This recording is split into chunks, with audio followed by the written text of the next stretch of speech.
श्री गणेशाय नमः, श्री सरस्वती नमः, प्रभु श्री रामचंद्राय नमः।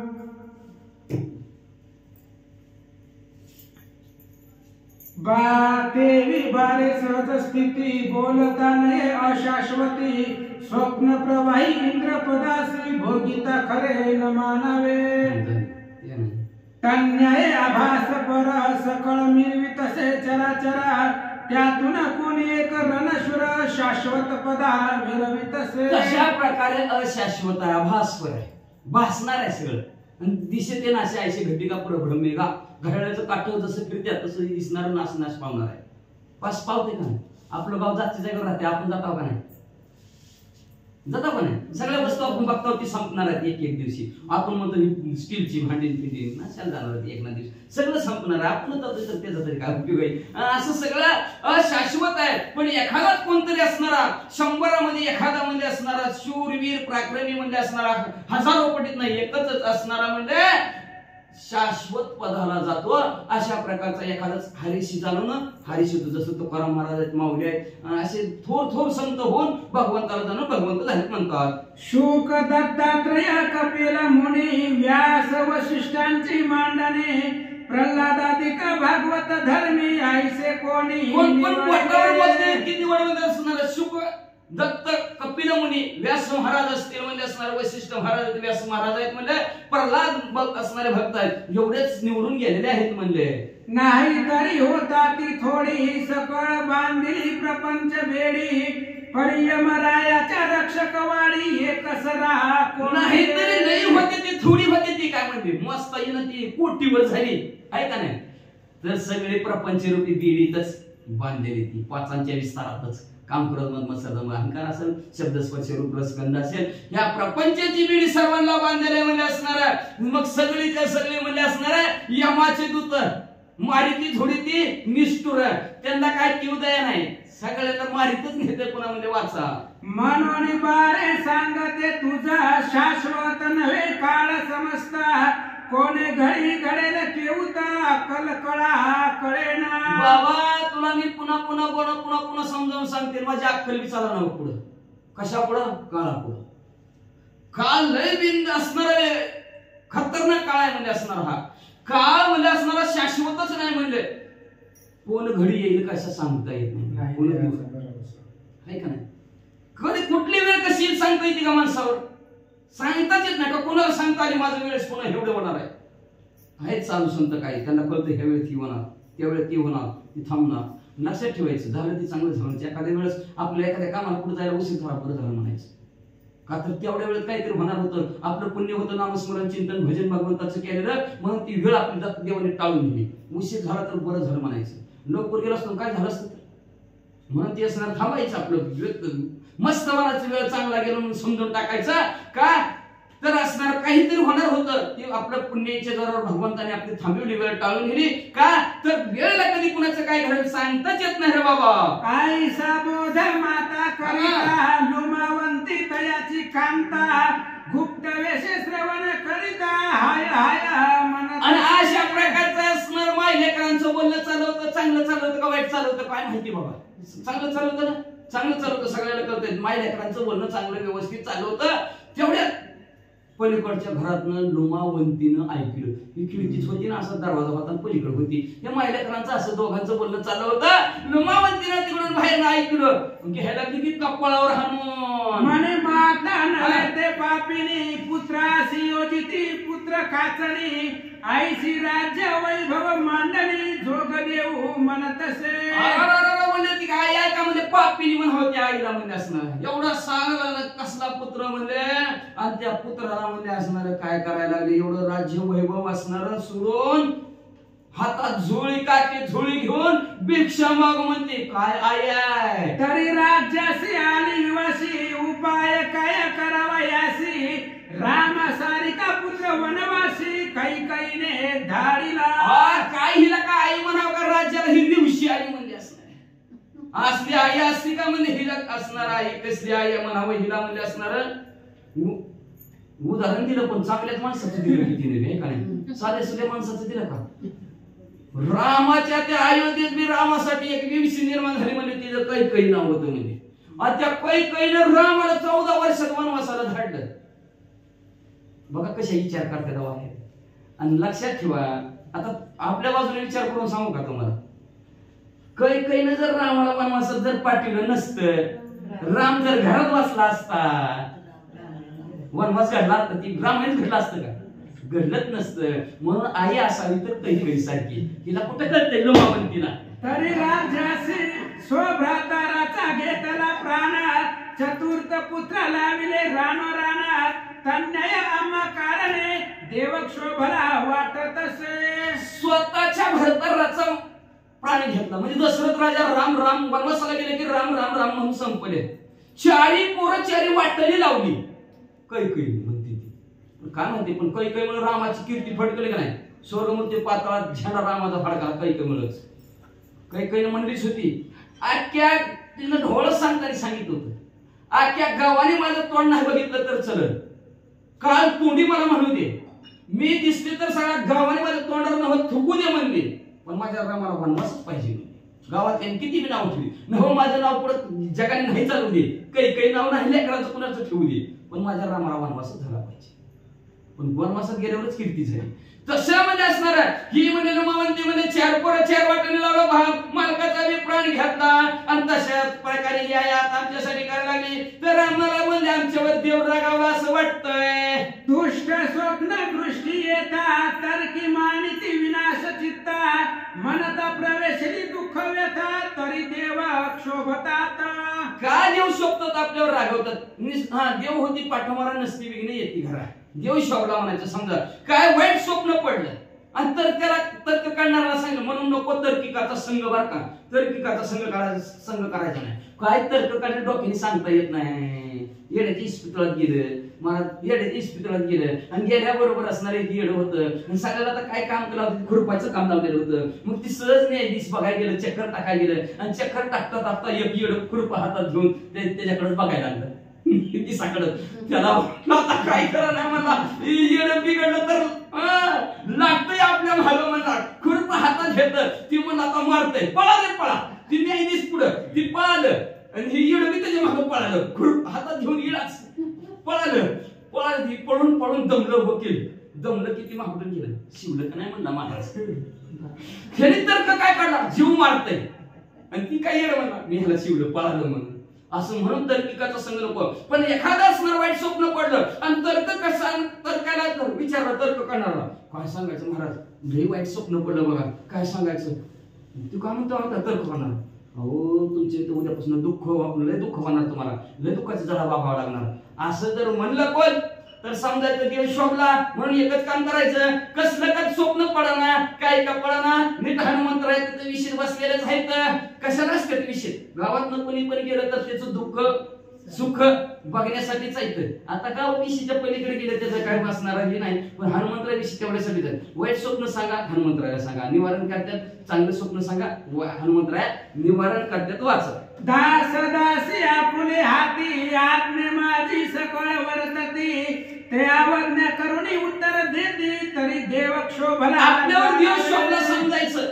कधी आपली सेवकाला सांगितलं लाईट 12ला येते दारे धर, आणि ती जर म्हणलं हाय आपल्याला नाही समजायचं देव शोभला. वाचा. सहज ठेविले धन माणूसा, पुढे काढू जाता कार्यासा, तेन सापडे ठेविल्यास, तरी देव शोभा जाणी. देवाचा राग आपल्याला आलेला, देवाने आपल्यावर राग काढलाय. कधी समजायचं?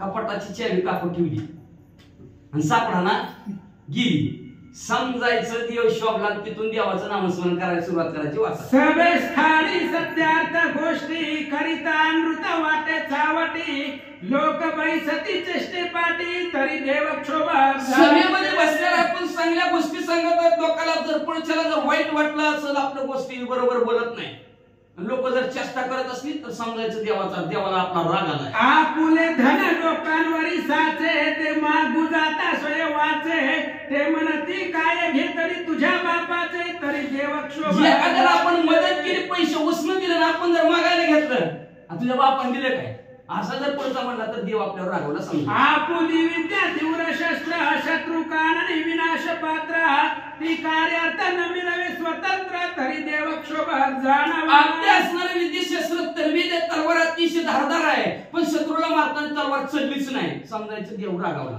नसतावा कुणे पाऊल काही नागविला जाय राजप्रवाही नसत्या कळी बैसले ठाई तरी देव क्षोभात जाणीजे. वाकडं पाऊल टाकलेलं नाही तर राजा शासन करतोय देवाचा राग देवाने आपल्यावर राग काढलाय समजायचं. किंवा मध्ये असणार उगत बसलं आणि बसल्या बसल्या घरी जर भांडण येत असलं तर समजायचं देव पापला आपल्यावर.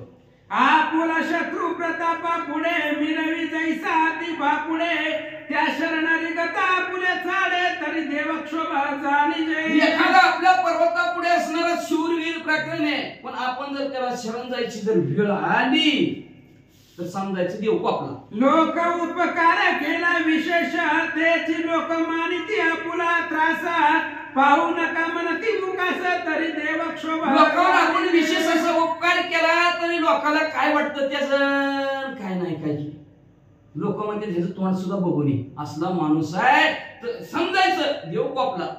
नसता मध्ये उतरा नसतीच विघ्नेती घरा त्याची कारणे परिहारा देव क्षोभा जाणीजे. आधी ना मध्ये कुणाच्या काही नसताना सुद्धा उगत भांडण जर आपल्याकडे येत असतं घरावर नसती विघ्न येत असतील तर देव पाठमारा झाला म्हणून समजायचं कोपला आपल्यावर समजायचं. गृहीचे मनुष्य मुष्टीत सकळ आसोनी वाडे गृहात कळ आपुली न चले काहीच बळ तरी देव क्षोभा. घरची माणसं सगळे आपल्या मुठीत आहेत आपल्या हातात आहेत आपण सांगत तसं राहत्यात पण काही कालांतराने त्यांच्यातून आपल्यात भांडण व्हायला लागलं आणि आपले सांगत तसं ऐकतच नसतील आपली ताकदच तिथं चालत नसेल तर देव रागावला समजायचं. तरी हेची नीती उपदेश माता करिता आहे पुत्राचा तर बरवे नवे हा विनाश जगा माझी मिरवेला. याच नीतीने आई आपल्या पोराला उपदेश करत आहे. उपदेश उप म्हणजे आत्मा आदेश म्हणजे जवळ जा आत्म्याच्या जवळ जा आत्म्याला जाण याला उपदेश म्हणतात. नाहीतर परपंचातली उपदेश करणारी वेगळीच असतात. आता सांगत नाही उद्याच्याला सांगतो टाइम आपलं लय चाललाय पुढे पुढे लय हळूहळू अध्याय व्हायला लागलाय मग म्हणजे उपदेश करू लागले आत्म्याच्या जवळ जा. ही कशातला परमार्थातला उपदेश आहे. संसारातला उपदेश वेगळा असतो. संसारातला उपदेश दुःखाला कारणीभूत असतो आणि परमार्थातला उपदेश सुखाला कारणीभूत असतो. आई आपल्या पोराला उपदेश करत आहे आत्म्याच्या जवळ जा देवाच्या जवळ जा पण असणारा असं सांगत असताना विनाश होणार आपला असं वाटलं कुणाला लोमावंतीला वाटू लागलं. तरी ह्या द्वैंद्व सुखाची कहाणी बेदेल महावड वानळ वणी राज वैभव अब्ध पाणी भस्म करीला निश्चय.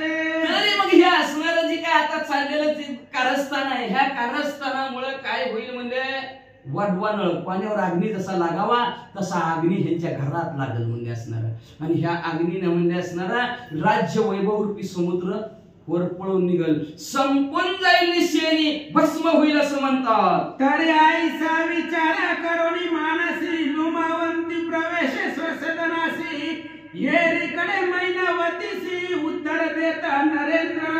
मग अशा प्रकारचं तिने ऐकलं आपल्या घराकडे निघून गेली माया लुमावंती विचार करून इकडे असणारा परत माझ्या काळाचं बोलणं काय चालू झालं म्हणे हो माय हो तव कामणी आईसेच आहे वेदक म्हणी तव त्या स्वामीची करणी निज दृष्टी आई तुझ्या मनात काय नाही मी त्याला काही वाचनी मनाला शरण जायचं तर मी त्याला आधी बघतो मग काम करतो. माझे मज लागी दे देवया असेल सामर्थ्य शोध शोधिता भक्तिपंत सहज दृष्टी पडेल. आई माझं हित करण्याची त्याच्यात जर ताकद असेल त्याच्यात सामर्थ्य असेल तर मी आधी भक्ती मार्गाने त्याच्यापर्यंत जाण्याचा प्रयत्न करतो त्याचा शोध घेतो मग मला डोळ्याने दिसून येईल की ती कस काय ती दिसला गेलं की शरण जातो बघा आई. मग मी सोडून सकळा धन मन धन होपिन त्यासा तू इथून वाईट चित्तास सहसन मानी जन. मग मी सगळं असणारं राज्य वैभव असेल सगळं सोडून देतो तन मन धन त्या असणाऱ्या त्या हरिंद्रनाथाला अर्पण करतो. हिथून पुढे तुझ्या आई मनाला चित्ताला वाईट वाटू देऊ नको. आई सेवा दोन्ही समाधानी रूप गेला स्नाना लागोणी येरीकडे अंतपुर सदनी काय करी लुमा. असं आईचं समाधान केलं. गोपीचंद राजा आंघोळीला गेला आणि इकडे लुमावंती आपल्या भागामध्ये करू लागले आहे का? परम आवडत्या स्त्रिया 5-7 तयाच्या आज्ञेत नृपनाथ पट्टराणी प्रीतिवंत सदा सर्वदा वर्तती. लगेच गेले काय करू लागले ऐका. परम आवडत्या स्त्रिया राजाला जी काय आवडत्या होत्या 1600 पैकी जी आवडणाऱ्या होत्या आणि एवढंच नाही आवडत्या तर होत्याच होत्या पण तयाच्या आज्ञेत नृपनाथ त्यांच्या आज्ञेत राजा होता म्हणजे गावाला भारी पण बायकोला आले अशा 4-5 असतील त्याच्यापाशी म्हणजे तसल्या 5-7 असणाऱ्या पट्टराण्या आवडत्या राजाच्या त्या सर्वांना बोलवून घेतलं लुमावंतीनं सभा ठोकली. तयासी पाठवून परिचारिका बोलाविल्या सद्विवेका त्यात लुमावंती मुख्य नायिका पट्टराणी राया. मग अशा सर्व असणाऱ्या वर्तणूक करणाऱ्या आवडत्या राजाला ह्या 5-7 जणीला दासीला सांगितलं जावं त्यांना बोलवून घेऊन या.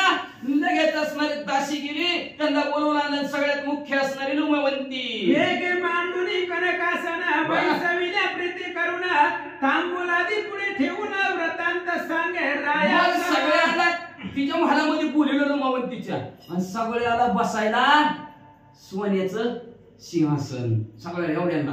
ती म्हणजे काय भानगड आहे आज सारखं वाकडं बघणार आणि आज सोन्याच्या सिंहासनावर बसवलं म्हणजे असणार.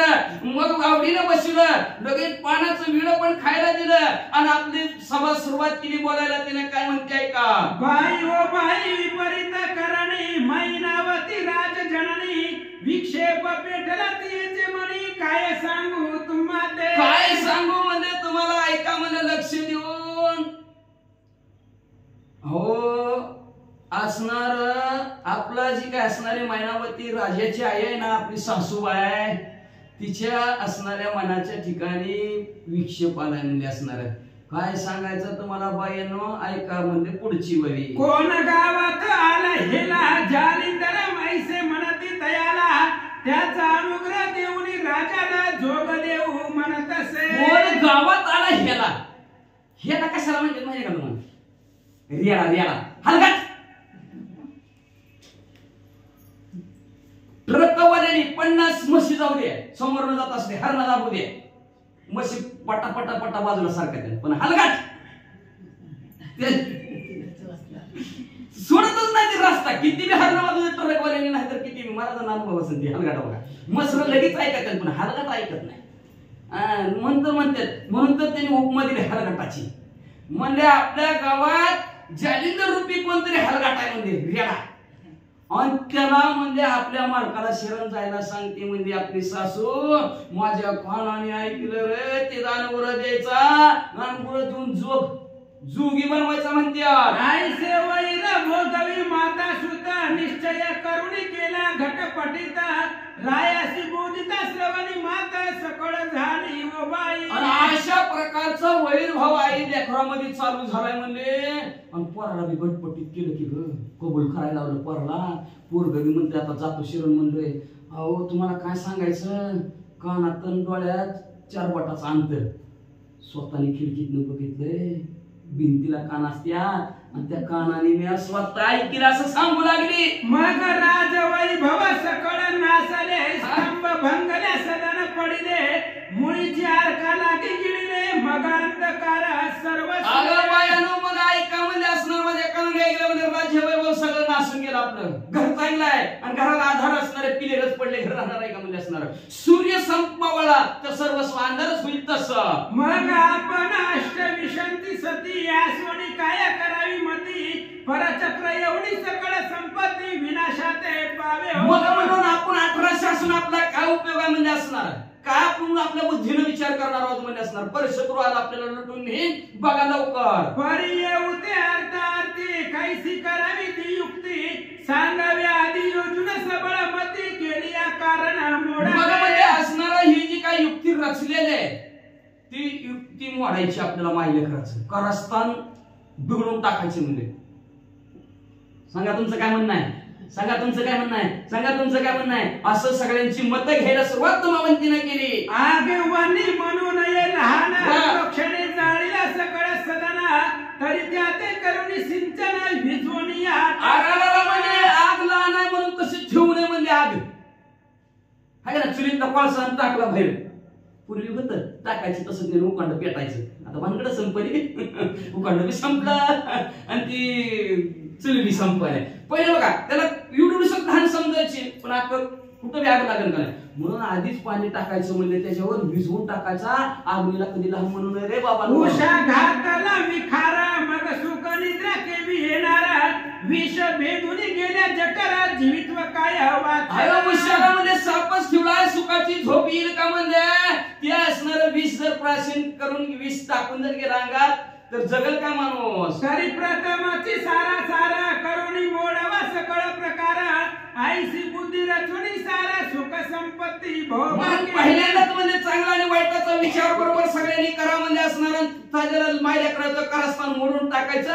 बघा बघा आपापल्या बुद्धीने विचार करा, पटापटा पटा मत अंतर करा. आईची आई कोणी ती मुक्ती मग तर्क वितर्क करीती त्या युवती, नाना बुद्धी विलाप दाविती परिनिश्चय न घडे. अशा प्रकारची युक्ती एकीने एकाच मत, एकीने एकाच मत, एकीने एकाच मत, सगळ्याची मत मतांतर म्हणाल. नाही असंच करू, नाही तसंच करू, नाही असंच करू, नाही तसंच करू, पण कुणाचं काही एक मत होईनच म्हणजे. या परी विशाळ बुद्धी युवती विचार काढी रुमावंती, की आरती दिसे एक मज प्रति सुडाळपणी नेटका. ऐका म्हणजे असणारा विशाळ भल्या मोठ्या बुद्धीची लोमावंती ती म्हणजे माझा विचार मांडते. तुम्ही फेल झाला विचार, तुमचा काय विचार कुणाला एकमेकीला पटाना म्हणजे माझा विचार तुमच्या समोर मांडते, लक्ष देऊन ऐका.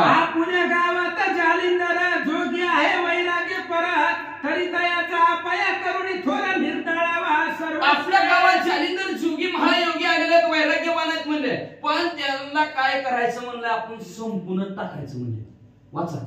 निर्दळावा तरी कैसे रीती तयाचे भक्तीसी मैनावती, आहे तरी राजया प्रति निवेदावे पुढे भावे. कपट कारस्थान करायचं म्हणजे पुढे भाव कपट कारस्थान करायचं. काय करायचं म्हणजे तरी असणारा तो राजा संपवायचा. कसा संपवायचा, तरी कसा संपवायचा, झुरून झुरून झुरून मारायचा.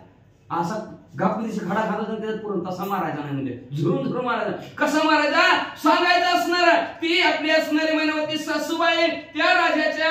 हा तरी तो तुमचा वसवसा द्रव्य मिरवी तसे भयार्थ फासा, म्हणून युक्ती रचिली मानसा गाढपणी ऐकावी ती. ऐका व्यवस्थित ऐका बरं का तुम्ही. मी काय युक्ती रचली ती, पण कुणी कुणाला सांगायचं नाही. मी म्हणते तीच खरं म्हणायचं सगळे, नाही तर लय वसवसा तुमच्या मी माझ्या मागा कुठे भाषा आहे आपल्या नारडेला म्हणजे. मारा कसं गेला तर आपलं कसं होईल म्हणजे. म्हणून म्हणजे मी युक्ती जी रचलेली आहे सगळ्यांनी कान देऊन ऐकायचे, मनात ठेवायचे, कुणाला सुद्धा सांगायचं नाही, गपचिप गपचिप राहायचं. निवेदावे तरी कैसे काम न आवरे मैनावतीसा, म्हणून चित्ती उदास जालिंदर भोगीतसे. आणि पुण्याला जर राजाने विचारलं ती लोमावंती म्हणलेली बरोबर आहे का, तर सगळ्यांनी बरोबर आहे म्हणायचं. बघा कुणी सुद्धा खोटं बोलत नाही, सगळ्याच एक यावं असं लोमावंतीनं ठरवून घेतलं तिच्या सभेमध्ये.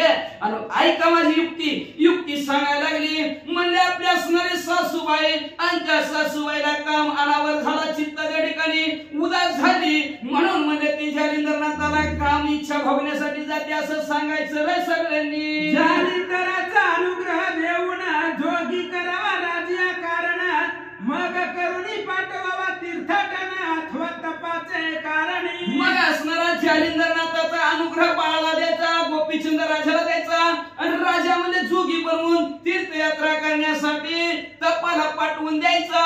मग तो गेली या दूरदेशी गृही आणून जालिंदरासी, बैसवणी राजा सनासी सकळ सुखा. मग गोपीचंद राजा दूर लांब असणारा तीर्थयात्रा करायला गेला की जालिंदरनाथाला घरी आणायचं आणि घरी त्याच्या बरोबर सुखाने उपभोग घ्यायचा असं मनात सासूबाईचं ठरलंय. बघा आईसे सांगोडी सकळ राया ते उदय करावा कोपा नळाते, मग सहज विधी जालिंदरनाथ भस्म होईल त्या माझी. मग अशा प्रकारचं सगळ्यांनी राजाला सांगायचं. मग राजाला आपोआप राग येईल आणि रागाच्या भरात राजा जालिंदरनाथाला भस्म करून टाकील. जैसे विषय अति गोडाची म्हणून करावा पुढा, मग ते मिळवे शत्रू चाड द्वंद्व सुख वाटावया.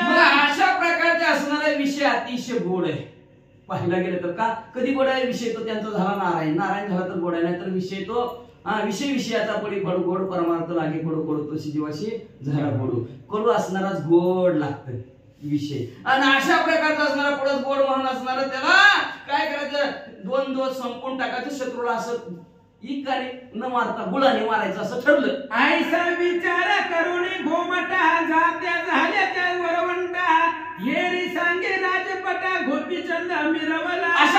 प्रकारचा विचार त्यांच्या सभेमध्ये झाला. आपापल्या उठल्या, आपापल्या महालामध्ये गेल्या. इकडे गोपीचंद राजा राजकारणी अपार वार्ता, राग रंग कुशलता, मानरंजनी नृपनाता, दिवस लोटून पै गेला. मग अशा प्रकारचा राज्यकारभार गोपीचंद राजाचा चालू झाला. आपल्या सिंहासनावर बसला. सर्व राज्यकारभार हातला. संध्याकाळ झाली. मग निशी उदयी तम मांडणी, तेही प्रहर गेली आम्ही.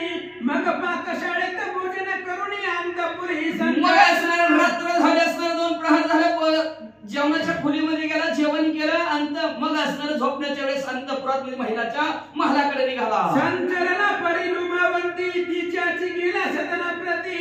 तिने पाहुणी राज्याधिपती, कनकासनी बैसविला. पहिल्यांदा गेला तर लुमावंतीच्या महालामध्ये गेला. लुमावंतीने सोहण्याच्या सिंहासनावर बसविला. ओचलोनी परम भक्ती मानणारा, बैसला आहे मंचकावर. गौरवनी षोडशोपचार, प्रेम डोळी बुडविला. मग लगेच असणाऱ्या लुमावंतीने म्हणजे अतिशय सेवा सुंदर असणारी केली. सिंहासनावर बसवला. पूजा अर्चा केली. गोड गोड बोलायला लागली. मग तो राव होऊनी निर्भर, रती सुखाचा करुणी आदर. यावरी गजगामिनी जोडून कर राया प्रती झाली. मग तो राजा असणार निर्भर झाला असणार. रती सुखाचा उपभोग घेतला गेला. मग नम्रतेने असणाऱ्या लुमावंतीने हात जोडला. राजाला काय म्हणू लागली, हे महाराज प्रताप धरणी, एक वार्ता ऐकली कानी. परिवदता भयती मनी संचलता आहे. महाराज प्रतापाची रास तुम्ही आपल्या गावामध्ये मी एक कानावर बातमी ऐकली. ती बातमी सांगायचं म्हणलं तर लई भ्या वाटतंय बघा. जरी न बोलावे ठेवणी गुप्त, तरी महाराजाचा पर्वत दिसता. तव बंधू तरी भयाता, चित्त गुंडाळा घेत. काय सांगावं महाराज, बातमी तुम्हाला नाही सांगावी तर लई भला मोठा घोटाळा होतोय. आणि सांगावं तर लई भ्या वाटतं. ऐसा उभय पाहता अर्थ, भ्रांती माझी पडेल चित्त. तरी सुख शब्दाचा सरुणी वार्ता उघडा महाराज. असं दोन्हीकडून पाहायला गेलं. बातमी सांगू का नको सांगू, सांगू का नको सांगू. सांगायला गेलं तर लय भला मोठा घोटाळा. नाही सांगितलं तरी बी घोटाळा. काय करू. ऐसा कोणी राव बोलत, मने सकळ सावडून भयाते. निर्विकार कवन अर्थ, असेल तैसे कळविते. मग असं म्हणल्यावर लय अवघड आहे. सांगू का नको, सांगू का नको, लय अवघड आहे म्हणल्यावर काय घाबरू नको बरं. म्हणजे तू काय घाबरू नको. तुझ्या मनात काय आहे ती सांग बरं, लवकर सांग. मेरी म्हणे द्याल भाष्य, तरी चित्त सोडिले भय धरीसा. मग खरे कोटे बरे रत्नास, तुम्हाला घे अर्पिनते. मग म्हणजे असणाऱ्या आनंदाने सांग काय झालं. ती म्हणजे असं तुझं सांगणार, शपथ देऊन सांगा. काहीच करणार तर माझी भीती संपलं बघा. नाहीतर मला लय वाटतं. सांगू का नको वाटतंय म्हणजे. मग तुम्ही जर मला शपथ देऊन सांगितलं ना तुला काहीच करणार नाही. मग म्हणले मी खरं खोट आहे ती तुम्हाला सांगते. आईचे वचन नृप ऐकता, मग करतळ भाष्य झाला देता. म्हणे मम दर्प भयाची व्यथा, सोडून वार्ता. अशा प्रकारची बरोबर घे शपथ म्हणला. माझ्याकडून तुला भीती काहीच ना. माझ्या विषयीची भीती मनातली सोड आणि सांग काय झालं ते. ये रे म्हणे एका पुढे मातेने रचिले तुम्हा पडे. जालिंदर योगी विषय पाडे, वश केला आहे की. ऐका, तुमच्याच आईने तुमच्या समोर असणार भलं मोठं कोडं मांडले म्हणजे असणार. ती विषयाच्या आधी तुमची आई गेली आणि जालिंदर नाताला वश करून घेतलंय बघा तुमच्या आईनं. परी तुमचा भयाचा संदर्भ, अंगी मिळाला विषय कंदर्प. तेने करुणी बुद्धी कुरूपा, तिने वारिली आहे जी. काय सांगायचं, तुमची लय भीती वाटते तिला. म्हणजे तुमच्या भीती पायी म्हणजे असणार तिनं अंगाच्या ठिकाणचा असणारा जो काही विषय कंदर्प आहे तो असणारा विषय हळूहळू असणारा त्या विषयाचा उपभोग म्हणजे जालिंदरनाथाला भेटून करती असं सांगितलं. तुम्हासी अनुग्रह देऊनी त्याचा, वेश द्यावा योगियाचा. मग तीर्थाटनी योग तुमचा बोळवावे. तुम्हाला त्या जालिंदरनाथाचा अनुग्रह द्यायचा. तुम्हाला योगी बनवायचं, जोगी बनवायचं, तीर्थयात्रेला लावायचं, तुम्हाला लांब दूरदेशात पाठवायचं. तुम्ही गेली तपा कारण दूरदेशी विदेशा कारण. मग जालिंदर प्रति आणून राज्यसनी हो पावा. मग तुम्ही तपाला गेला की त्या जालिंदरनाथाला घरी आणायचं, आपल्या सिंहासनावर तुमच्या बसवायचं, सुखाचा उपभोग घ्यायचा असं आई म्हणती बघा. आईचे प्रकरणी सहज स्थिती, श्रुत मात झाले आम्हा प्रती. परी तुमची सौभाग्यनी ती, भाग्यात दिव्य झाले. मग म्हणजे अशा प्रकारचं म्हणजे असणार सहज प्रकरण मला कळलं. मी ऐकलं. आमचं नशीब मोठं, तुमचं नशीब मोठं म्हणून बातमी कळली आधीच. आमचे कुंकुम होते आचळा, म्हणून दृष्टी आली आईसे फळ. या परी तुम्ही नृपळ वाईट बरे विलोका. आमचं कुंकूच मोठं होतं. म्हणून आमच्या कानावर तशा प्रकारची बातमी आली. म्हणलं आमचं असणार नशीब चांगलं म्हणून असणार आमच्या कानावर बातमी आली. बघा आता का मालक चांगलं काय वाईट काय तुम्हीच बघा तुम्हीच ठरवा बाबा आम्हाला काय त्याच्यातलं काय कळा ना असं कमावंती म्हणू लागली. आईशिवाय कोणी दियेची वार्ता उचंबळला क्रोधानळाचा माथा मग अनार्थनळाच्या शाखा दाविता भयंकर हरुपी आणि अशा प्रकारचं तेच बोलणं ऐकलं अतिशय तळपायचं मस्तकाला गेले रागाच्या भरात राजा आता काय करू लागलाय का मग तू क्रोधन वदवे वाणी प्रत्यक्ष आला वडवानळा अग्नी नाद जालिंदर समुद्र पाणी प्राशवया राग असणारा या वाणीनं वर्णनच करता येत नाही. तो राग म्हणजे असणारा वडवानळ समुद्रावर लागलेला अग्नी आणि जालिंदरनाथ रूपी समुद्र गिळायला निघाला असं म्हणतात. मग तो उठून गती बाहेर जाय तो नृपती मंत्री बोलवणी सेवक हाती म्हणे जालिंदर तुझी घरात नोटा बाहेर नेला मंत्राला सांगितलंय चला रवाना ती जालिंदरनाथ कुठायची बघू चला वाईट शिखरानोनी कामट्यासी घरती युजली कुपासरसी नाथ जालिंदर ते उद्देशी दया माझी लोटी लगेच असणार भले मोठे कामाटी खड्डा खांदार बोलला का असणार परान टिकावन खोऱ्याना नामले अंडा असतात भला मोठा असणार खड्डा खांदा गेला आणि जालिंदरनाथला त्याच्यात पुरून टाकला. आश्वाली गणाती तेथे सर्वत्र पडली होती ती लोटुनी घरते वरती नाथ जल्दी बुडवी 1200 घोडं होतं मग काय शेणाला काय कमी होतं काय त्याच्या घरी रोज 1200 घोडं आपल्यात 5 म्हशी किती शेणाचा ढिगारा असते इथं 1200 घोडं किती शेणाचा ढिगारा तेवढ्या शेणाच्या ढिगाऱ्यावर बुजवून टाकलं जालिंदरनाथाला रात्रीतच कार्यक्रम केला. आईसे गुप्त करुणी प्रकरण रावसेवी आपली स्थान परिसेवक ठेविले सर्व मात बोलून अशा प्रकारचं गुपचूप रात्रीचा कार्यक्रम राजाने केला. राजाने ज्याने पुरलाय त्याला सांगितलं ह्या कानाचं त्या कानाला झालं तुझा पत्ताच कट जरी होता मुकलंपट मम श्रुती आले नीट त्याचे करीन सपाट यमलोकी यदा कदाचित कुणाच्या मुखातनं निघलं जालिंदरनाथाला राजाने ह्या ठिकाणी पुरलंय आणि माझ्या कानावर जर आलं ह्यांनी सांगितलं म्हणून सपाट डायरेक्ट यमलोकातच ऐसे आई कोणी भयंकर वार्ता धर्मसिंह दुर्योधनी माता रागेला परिसेवक चिंता धुसधुसी मिरवी अशा प्रकारचं भयंकर असणारं फरमान राजाने सोडलं गेलं त्याच्यामुळे सगळी राजाला घाबरली त्याच्यामुळे कोणी कुणाला सांगितलं नाही म्हणजे वाचा ही तुके प्रकरणे मध्ये यामिनी झाली म्हणून नेनती जणी हर कोणी पाहिला स्वामी म्हणती उठून गेला. एवढा रात्रीचा कार्यक्रम झाला गाव झोपलेलं होतं तेव्हा ज्याला माहिती होतं ते भीतीने कुणाला सांगितलं नाही. सकाळ गावातली लोक उठली म्हणजे चला जालिंदरनाथाच्या दर्शनाला तर दिसलत नाहीत मग एक म्हणजे गेला असतील उठून दुसऱ्या गावाला एक म्हणती त्याचे इथे काय सोयीचे बसावे वाटेल तिथं हा ग्राम नव्हे आणि कराय ग्रामवस्ती काय आहे त्यांच्या गावात ह्या गावात त्यांचं म्हणजे सोयीचे ज्या गावात जायचं त्या गावात राहायचं खायचं प्यायचं म्हणजे काय म्हणजे काय हे गाव सोडून दुसऱ्या गावाला गेले असते. आईशी बहुतांची बहुतवाणी प्रविष्ट झाली जगा लागुनी की जालिंदर गेला येथून मही भ्रमण करावे असं गावातले सगळ्या ह्या कानाचं त्या कानाची बातमी का सगळ्या गावात पसरली म्हणजे पृथ्वी तलावरच असणार तीर्थयात्रा करण्यासाठी जालिंदरनाथ निघून गेले. आईशी वार्ता नगर लोकी उठले ऐकून परिचारिकी त्यांचा आवडी सद्मी की महिनावतीशी अशा गावातली चर्चा म्हणजे असणारे बोलता दासीच्या कानामध्ये गेली दासी उठली महिनावतीला जाऊन सांगितलं जालिंदरनाथ निघून गेले. महाराज आपला गुरु वस्तू फळाचा कल्पतरू उठून गेला कोठे गुरु मही भ्रमण करावा. ऐका महाराज म्हणजे राणी साहेब आपला जो काय असणारा गुरु ज्याने आपल्याला ब्रह्म दाखवले गेले असे कल्पतरूचं झाड म्हणजे आपले गुरुवर सकाळ झाल्या उठून कुठं तीर्थयात्रा करायला गेले दिसलेच नाही हो. ऐसे आई कोणी महिनावती असंतोषली परमचित्ती म्हणे मम सुताचे दैवाप्रती लाभ नाही असं जेव्हा असणारा मावंती असणारा महिनावतीने ऐकलं आणि काय म्हणले माझ्या पोराच्या नशिबातच नव्हतं काय की म्हणले कस काय गेला म्हणले पोराच्या नशिबातच नव्हतं काय की लाभ व्हायचा म्हणले जाऊ द्या म्हणले आता काय करू. ऐसे म्हणून संकोचित नेत्र प्रेम अश्रू ढाळीत हे देखणे जालिंदरनाथ कैसी स्थिती राहिला. नशिबातच नाही म्हणजे त्याच्या दैवातच नाही मी तरी काय करू म्हणजे पोराचं कल्याण झालं असतं कसं जालिंदरनाथ निघून गेलं असं म्हणून मन संकोचित झालं रडायला लागले आणि रडता जागच्या जागेवर स्थिर झाले.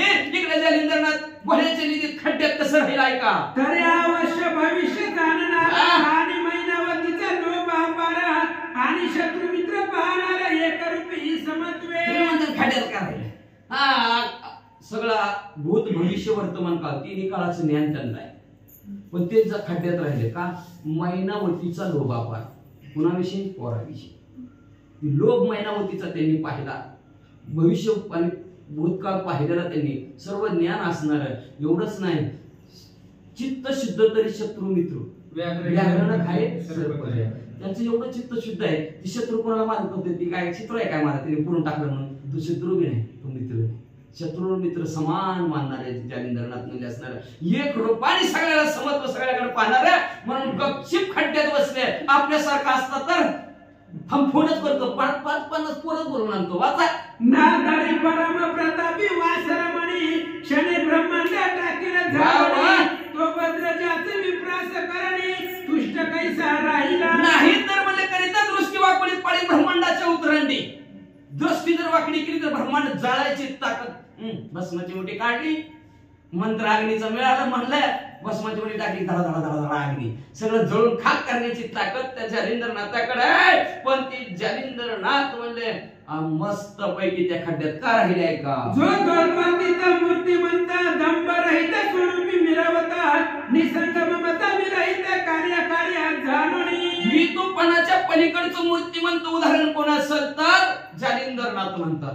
अशोक एवढं मूर्ती द्वंद्व मी तू पण, म्हणून मी तू पण जाऊ दे हरी एकची भोंगडू पांगड हरी. मी तू पण दुरी लावलेलं, मी असा तू तसा. ह्यांना कधी मी तू कधीच म्हणत नव्हतं, सगळे सारखेच म्हणणार. मी तू पण असणार, बाजूला सारलेला आणि स्वरूपाच्या ठिकाणी दंभ राहत नाही, अहंकार नाही, माझ्यासारखं कोणीच नाही. हा असला दंभ बाजूला सारलेला. हे असणं एवढंच नाही तर त्या जालिंदरनाथाने संघ कोणाचा केला नव्हता, मोहमायाचा संघ केला नसता. मोहमायाचा संघ केला असता तर बोंबलं तर रडत बसला असतं, मेलं रे म्हणलं असतं ती पुरतानी. नाहीतर दंभ राहत असते तर या काळात तरी कांटाळीत लावले असते का नसते, खाडा खांदाने ढकलून देतानी.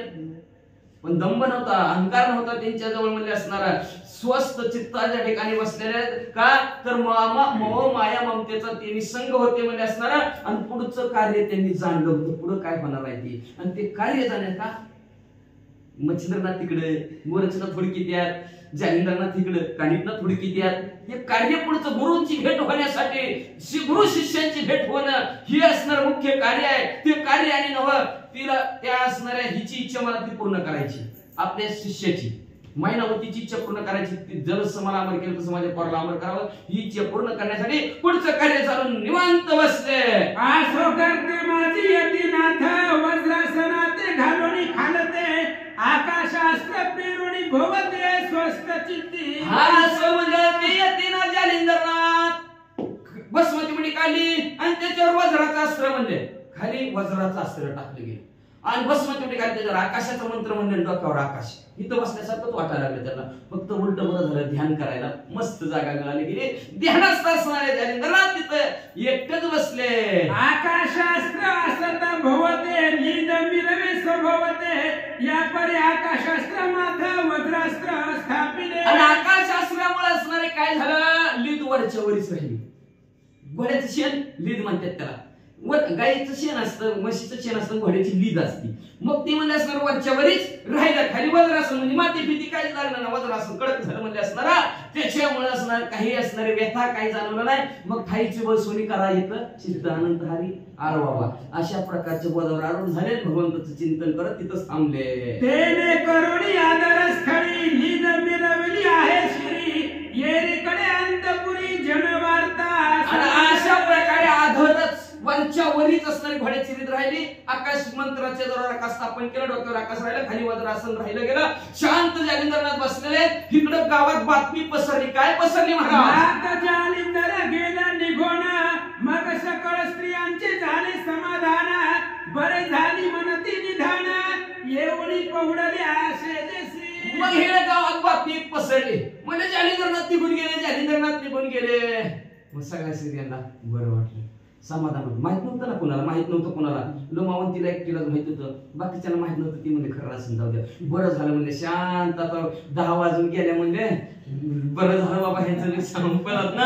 सगळ्याला समाधान वाटलं म्हणजे आता सगळे उठले, बरं झालं म्हणजे असणारे गेले आणि आपापल्या शेजेवर आता झोपायला रिकामे झाले. या परी पुढे सुरसा धोंडी सुद्धा सांगेल श्रोती असा तरी सर्व श्रोती टाकून आळस अवधान द्यावे. सुरस आणि गोड कथा आहे. नरहरी वंशातील धोनीचा मुलगा तुम्हाला ते कथा असणार सर्व सांगते म्हणले. म्हणून श्रोते मंडळी आळस टाकून जावं घरीच.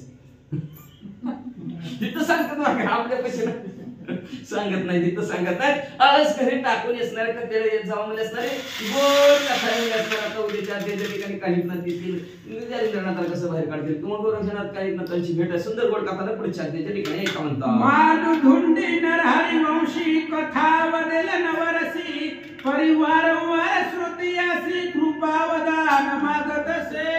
नरहरी वंशातील मालूचा धोंडीचा मुलगा असणारे मालू कथा असणारे 9 रसात सांगणार आहे तुम्हाला असणार आहे. तर वारंवार श्रोत्यांना विनंती करतात तुम्ही कृपा अवलोकन करा, कृपेने आमच्याकडे पहा, कृपा करा असणार आहे. का तर वक्तातून हे श्रोत्याविन वक्त्याला काही किंमतच नसते. नाही तर वक्ता किती विचित्र पंडित असला आणि श्रोते तसे असले तर काही उपयोग आहे, काही उपयोग नसतो. म्हणून तुम्ही असणारी कृपा करा. कृपा केल्यानंतर सुंदर गोड कथा असणारे 9 रसात तुम्हाला असणार हरिवंशातील धोंडीचा मुलगा मारून तुम्हाला सांगतात की त्यांच्या सद्गुरूला शरण गेले, शरण जाऊन त्याचं कथानक संपवित. स्वस्ती श्री भक्ती कथा सार समर्थ गोरक्ष काव्य किमया कार सदा परिस्वत भाविक चतुर चतुर्दश अध्याय गोड हा श्री कृष्ण अर्पणमस्तु शुभम भवन्तु पुंडरीक वरदाय.